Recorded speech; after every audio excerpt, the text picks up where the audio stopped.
De volta ao programa Mulher.com, aqui nos bastidores a gente recebendo muita informação. Hoje, doutora Juliane Lotufo, ginecologista, muito obrigada mais uma vez pela presença, viu, doutora? É sempre um prazer estar aqui, Tati. E a doutora trouxe, inclusive, uma paciente, a Patrícia Antonioli. A Patrícia é professora do ensino médio, está esperando a Elisa. Previsão para nascer quando, doutora? Dia 24. Bem Dia pertinho. 24 de 16 maio. Chegando. A gente falava no bloco anterior um pouquinho sobre essa questão do medo, né? A apreensão das mulheres, ansiedade, naquele início de gravidez, de perder o bebê. E aí a Patrícia falou que, inclusive, isso, ela sentiu muito isso, né, Patrícia? E como é que ficou a questão do seu marido? Porque a gente sabe que os homens também ficam muito apreensivos. Como que você lidou com essa situação dentro de casa, ali no ambiente familiar? Eu digo que assim, eu tive muita felicidade com relação a isso, porque nós já havíamos perdido um bebê também, em 2011, de 9 semanas. Primeira gestação. Isso. Primeira. E aí nós recebemos a notícia de que a Elisa estava chegando. Eram gêmeos, ficou só a Elisa.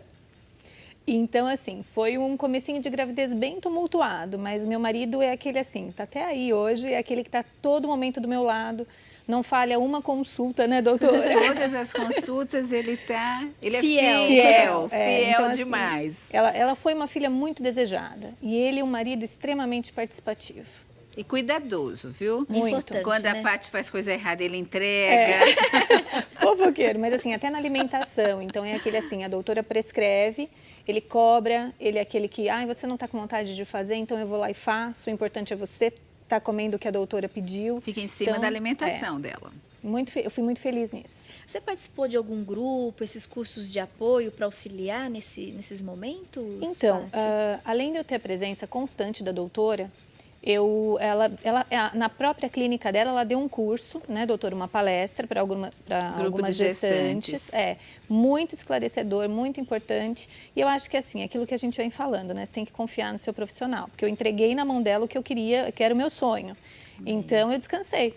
Está na mão de uma pessoa extremamente competente, extremamente zelosa. Então, ela foi o meu recurso, assim, né? A minha tábua de salvação mesmo. E O grupo é muito importante, o grupo de ajuda, gestante. né, Os doutora? maridos participam e a gente tira dúvidas desde o começo da gestação até o Todas. parto, né, Patrícia? Doutora, falando em dúvida, a gente recebeu aqui uma participação de Campinas, aqui próximo à cidade onde fica a sede da emissora, a Rosana Freitas. Ela tem 48 anos e gostaria de engravidar. Ela pergunta os exames que devem ser feitos e como fazer para ter uma gravidez tranquila, se tem algum risco por causa da idade. Então, a Rosana reforçando 48 anos. Tem risco sim, Rosana, tem risco porque a mulher a partir dos 35 anos, a gente tem o envelhecimento dos óvulos, né? E então a gente tem maior risco de cromossomopatia. Então, o que aconselho a mulher? A partir dos 40, principalmente, você tem que procurar um profissional, porque tem algumas vitaminas que o ideal seria que você estivesse tomando uns 3 meses antes, fazer todos os exames, fazer um cariótipo do casal, para fazer uma avaliação genética antes da gestação. E a mulher nessa faixa de idade tem uma maior tendência a ter problemas de hipertensão, de pressão arterial, né, alta, e problemas a diabetes gestacional. Então, ela tem que estar abaixo num peso bom, não estar com sobrepeso, antes de engravidar. Tá. Porque se ela tiver com peso acima, provavelmente ela vai, com o aumento de peso da gestação, ela provavelmente pode ter uma hipertensão. Agora, se ela for uma mulher que faça exercício físico é fundamental. Se ela for magra, seus hormônios estiverem normais. Então, a gente sabe que hoje tem mulheres que engravidam mais tarde, por causa de profissão, porque casam tarde, segundo casamento. Então, eu acho que tem direito a ser mãe mesmo, mas precisa procurar um profissional que faça todos os exames, né? Principalmente pensando na parte hormonal dela, porque pelas dosagens hormonais, a gente vai ter ideias dos seus riscos, Rosana. Perfeito. Mais uma perguntinha chegando. A Mariana Machado participou pelo Facebook. Gostaria de uma opinião. Como emagrecer depois do nascimento do filho? Ela já está lá curtindo o Charles, de 1 ano e 11 meses. Um beijo para você. Parabéns pela gestação, Mariana. Tem alguma dica para perder Bom, peso, a doutora? dica é a amamentação, né? A amamentação ajuda demais a gente a perder peso. A mulher bebe bastante água, então o rim funciona bastante. E a gente já começar nos primeiros, depois de 30 dias, né? Já começar a parte física.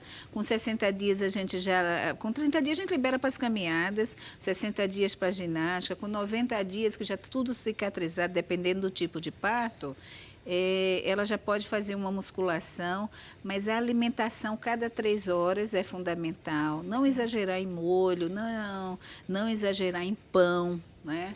Tem gente que come pão demais, sanduíche demais, se engorda bastante. E continuar na dietinha da gestação em relação ao açúcar.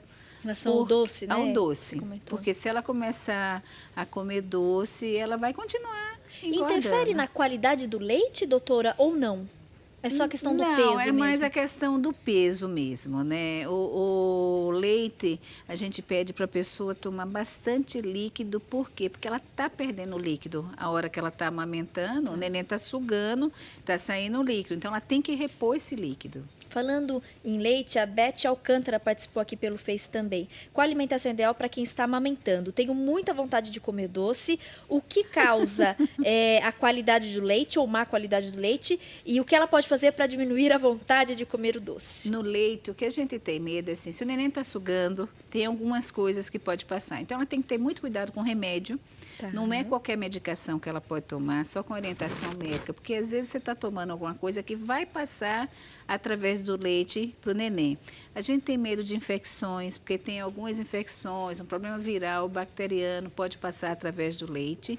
E a gente pede o reforço, vou falar de novo, da água, né? De alimentos que não sejam muito condimentados, diminuir frutas ácidas. Existe um mito, o pessoal fala, não pode laranja, não pode isso. Os pediatras já aboliram isso, pode laranja, mas assim, a gente fala em relação às frutas, não só por causa, mas mais pela parte estomacal da paciente, que às vezes durante a gestação elas têm muito azia, então algumas mulheres ficam com gastrite. Então, em relação às coisas ácidas, a gente fala com relação a isso, não com relação ao leite, né? Mas assim, o tomar água é o que vai melhorar mesmo. Patrícia, você teve alguma vontade especial? A gente sempre costuma dizer que as grávidas sentem aquelas vontades, às vezes no meio da noite, o marido tem que buscar aquele alimento. Você teve algum desejo Eu especial? tive no comecinho, de risoto de frutos do mar. Risoto de Comi, frutos do levei mar. uma bronca da médica, mas eu tive. A única também. Por que a bronca, doutora? Fiquei Porque curiosa. a gente pede para diminuir, gente, porque a gente tem muito medo de intoxicação, Tá. né? Então, do mesmo jeito que a gente fala de peixe cru, porque existe uma tênia que é uma verminose que é específica do peixe.